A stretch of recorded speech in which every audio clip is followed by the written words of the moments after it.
কথা বলে না।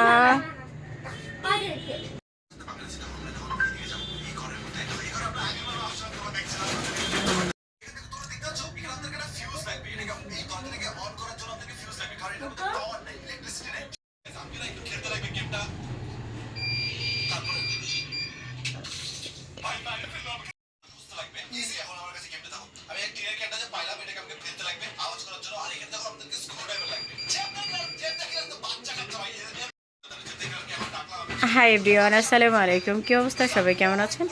আমি মাগুরা লেজার সেন্টার থেকে মিষ্টিমণি বলছি। কেমন আছেন আপনারা সবাই?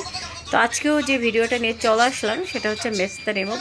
তো আমি প্রতিনিয়ত মেস্তা রিমুভ করি, এটা আপনারা দেখেন। তো এই প্রবলেমগুলো যারা যারা ফেস করছেন তারা তারা মাগুরা লেজার সেন্টারে চলে আসতে পারেন। আল্লাহ হাফেজ, টাটা।